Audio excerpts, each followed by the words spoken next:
बहुत अच्छा चरित्र है। ये उस स्तर के चरित्र हैं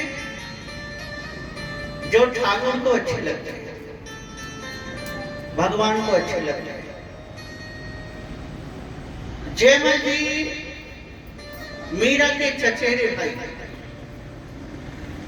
3 घंटे भगवान का ध्यान करते थे राघवेंद्र सरकार को, और इस 3 घंटे में उनका सख्त आदेश था राजा कि इन 3 घंटे में मुझे कोई भी मेरी साधना में ध्यान में विघ्न नहीं देगा, चाहे कितना बड़ा काम हो, कितना भी जरूरी हो। इन 3 घंटे के अंदर कोई यदि विघ्न करता है पूजा में तो उसे प्राण दंड दिया जाएगा।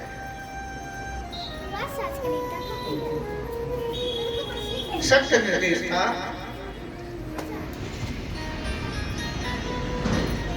कि इन 3 घंटे के अंदर कोई पूजा में ध्यान में विघ्न करेगा उसे प्राण दंड दिया जाएगा। जयमल का खुद का एक कजन है ना, उसका भी चचेरा है, वो जयमल से ईर्ष्या रखता था। उसने कहा ये भगवान का भक्त है, यदि इसका पूजन में बैठे हुए समय आक्रमण कर दिया जाए तो जब तक राजा का आदेश नहीं होगा प्रजा हथियार नहीं उठाएगी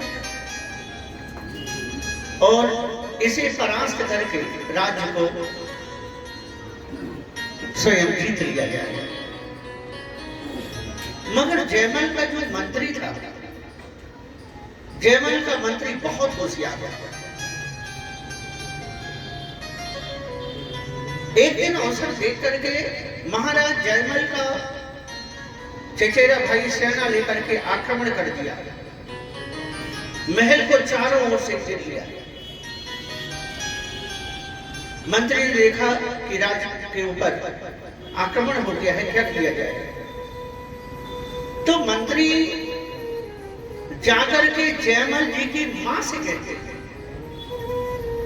मां, दुनिया के जितने नियम हैं सारे नियम से मां का आदेश ऊपर होता है। एक पुत्र का आदेश सारे संसार के लिए लागू होता हो मगर मां के ऊपर लागू नहीं होता। तो मां आपसे निवेदन करते हैं, एक बार जाओ और जाकर के महाराज से कहो पीछे खड़े होना।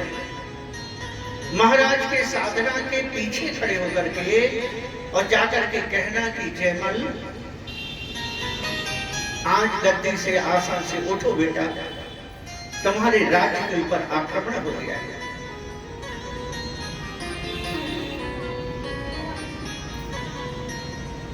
मां ने कहा ठीक है।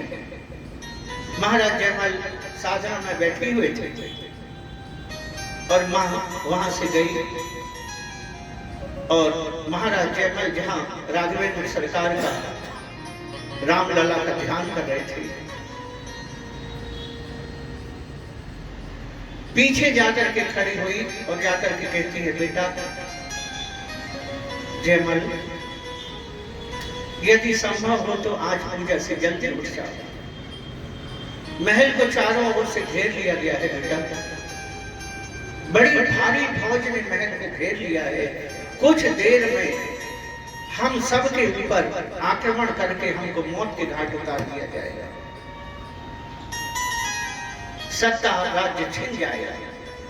यदि उठ सकते हो तो उठ जाओ। जयमल जी ने एक पल के लिए नेत्र खोला, देखा मां बोल रही है। हम मां से कहते हैं, मां होई है सोई जो राम जी को भावे। यदि राम जी को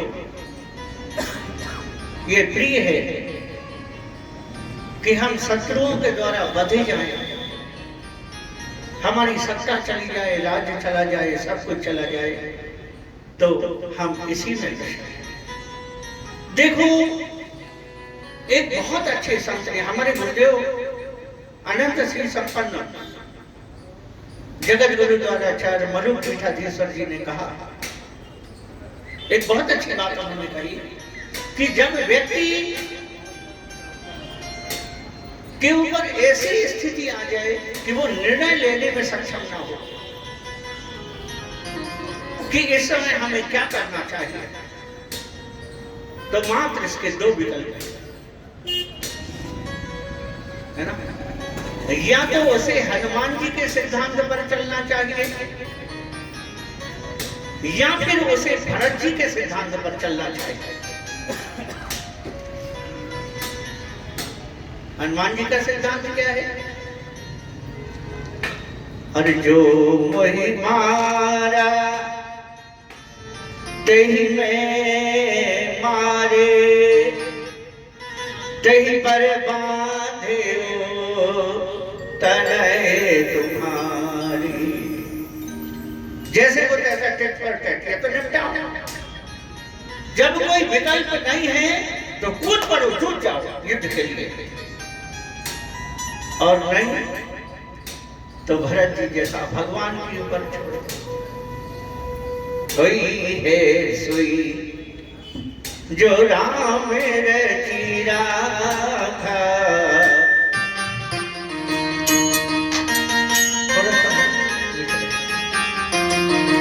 कोई है सोई जो राम रची राखा।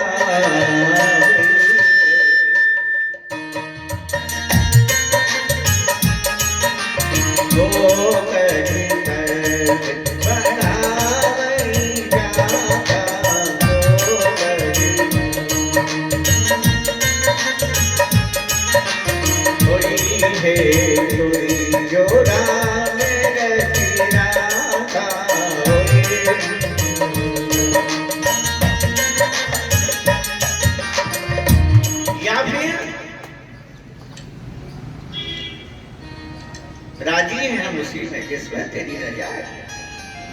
प्रभु आपको जो कुछ अच्छा लगे, है ना, जो कुछ आपको अच्छा हो मेरे ठाकुर। और ये बहुत बड़ा विकल्प है, आप देखिए, जब कोई विकल्प ना निकल रहा हो तब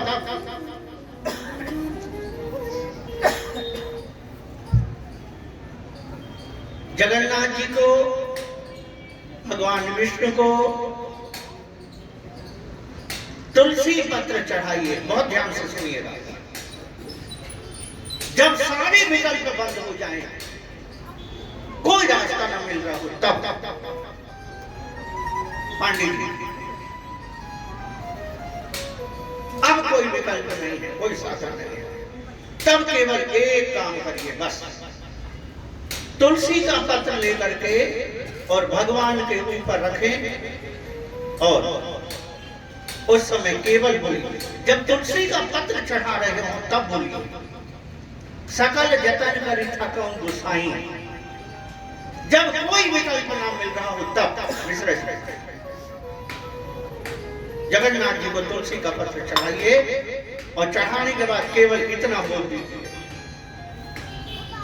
अरे जे बेधे प्रभु, नोट कर लीजिए, जे बेधे प्रभु प्रसन्न मन होई, जे बेधे प्रभु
दुनिया से सारी विधि विधान से पूजन कराते हो।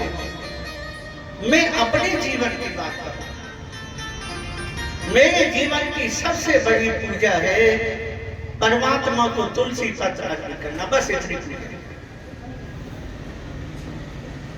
और इतना करके कह देता हूं, प्रभु जो कुछ आपको करना है वही करो। एक बार जरा विचार करें ना, सारी सृष्टि के जो जीव जंतु हैं उनको अपने भोजन के लिए जो चीज चाहिए वो प्रकृति में ऑटोमेटिक उपस्थित है, मगर मनुष्य को जो चीज खाने को चाहिए ये ऑटोमेटिक नहीं उपस्थित, इसको उपजाना पड़ता है। जब तक खेती नहीं करोगे तब तक अन्न नहीं होती। मगर गाय बैल पशु बकरी दूसरे जीवों को देखो, इनकी सारी योनियों की वस्तुएं इनका भोजन बगैर यत्न के ऑटोमेटिक उपस्थित। मानव एक ऐसा प्राणी है जिसे भोजन के लिए यत्न करके उपजाना पड़ता है। मगर उस प्रभु को देखो, हमारे जन्म देने के पहले माता के आंचल में भोजन की व्यवस्था हो जाती है। भोजन पहले आता है, बाद में हम आते हैं ना। मगर जैसे ही जन्म लिया, समझदारी आई, ठाकुर जी नून तेल लकड़ी और सारे जग को पकड़े। बोले ना राधे राधे। जयमल जी ने कह दिया, कोई है सोई जो राम जी को बात मां चिंता। और जब इतना बड़ा कि मौत आकर के सामने खड़ी हुई, सेना ने घेर दिया वो महल को, युद्ध करना चाहिए, मगर जो राम जी को भावे वही पूजा नहीं छोड़। थोड़ी देर में क्या हुआ, एक हट्टा कट्टा ऊंचा पूरा ऊर्ध्व तिलक लगाया हुआ राजकुमार घोड़े पर बैठ करके तलवार लेकर के निकला, और जो सेना ने आक्रमण किया था उस सेना को काटता हुआ, रक्त जर्जित करता हुआ जयमल के भतीजे जिस राज्य की प्राप्ति के लिए जिसने आक्रमण किया था उसके पास पहुंच गया। और जो उसने देखा, एक राजकुमार अकेला पूरी सेना को जयमल के रूप में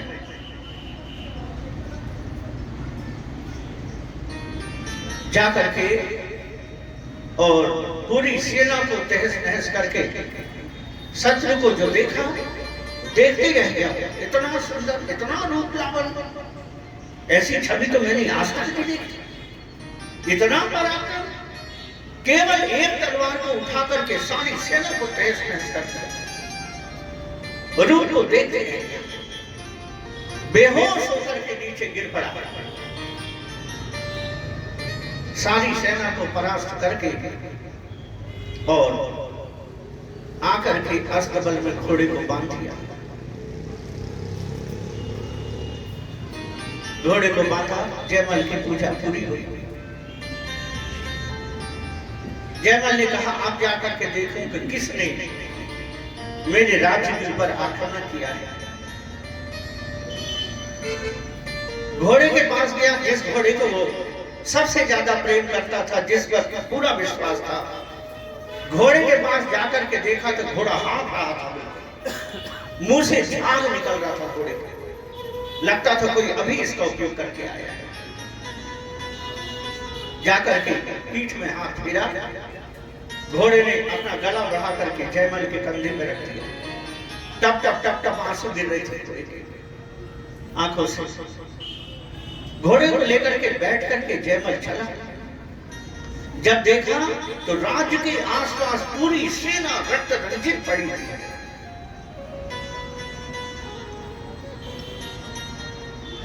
भाई के पास पहुंचा जिसने आक्रमण किया था। बेहोश पड़ा था, छेद जल के छींटे मारा। क्या बात है, ओहो भैया, लोभ वश मैंने आपके राज्य पर आक्रमण कर दिया था। सत्ता मुझे मिल जाए, मैं राज करूं, मगर क्या बताऊं, एक बार जो भर नजर उस राजकुमार की छवि को देखा, क्या अद्भुत रूप लावण्य, क्या अद्भुत तेज, क्या अद्भुत पराक्रम, और पल भर में सारी सेना को चकनाचूर करके मैं तो देखते रह गया एक बार उस छवि को। जयमल जी समझ गए, आज जिस परमात्मा का, जिस ठाकुर का ध्यान कर रहा था, आज मेरे राम लला आकर के मेरे राज्य को बचा लिए। मैंने कहा था ना, होई है सोई तो राम रचिया, मां होई है सोई जो राम जी को भावे, राम को जो पसंद होगा वो होगा, ऐसे ही करुणा में मेरी राम। मगर विडंबना है, उस प्रभु के ऊपर भरोसा ही नहीं। थोड़ा सा भरोसा करके तो देखो, एक बार उसे प्रेम करके तो देखो, एक बार विश्वास करके तो देखो। मैं अपने जीवन की कहूं, मेरे जगन्नाथ जी ने 6 बार,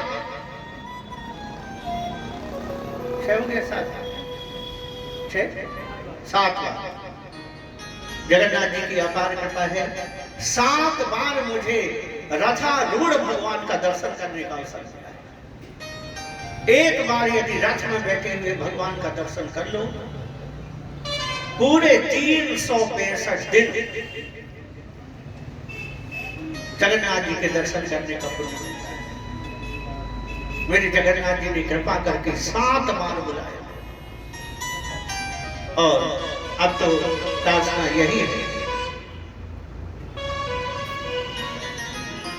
ठाकुर जितना जीवन शेष बचा है, हर बार मुझे रथ पर बैठे हुए एक बार दर्शन दे देते, और जब जब जाते हैं तब तब चमत्कार होता है। विश्वास नहीं होता, बताने पर लोगों को विश्वास भी नहीं होगा, मगर चमत्कार आज भी होते हैं। बहुत अच्छी कथा ब्रजदास भक्त की सुनाएंगे, मन है सुनाने का। कल में हमने कहा था, आज भी कह रहे हैं कि जो कमरे से, कक्ष से सोच करके आते हैं, ये आज ये सुनाना है, वो सुना ही नहीं पाते, है ना? क्यों? क्योंकि सुनने वाले सारी जगत के नियंता है, उनकी जो इच्छा होती है जो सुनने की, वही सुनते हैं जो प्रभु को। बोली भक्त वत्सल भगवान की। बस एक लाइन का बहुत प्यारा गाना। बोली वृंदावन बिहारी लाल की जय हो। श्री राधे गोविंदा मन भजले हरि का प्यारा नाम है। श्री राधे गोविंदा मन भजले हरि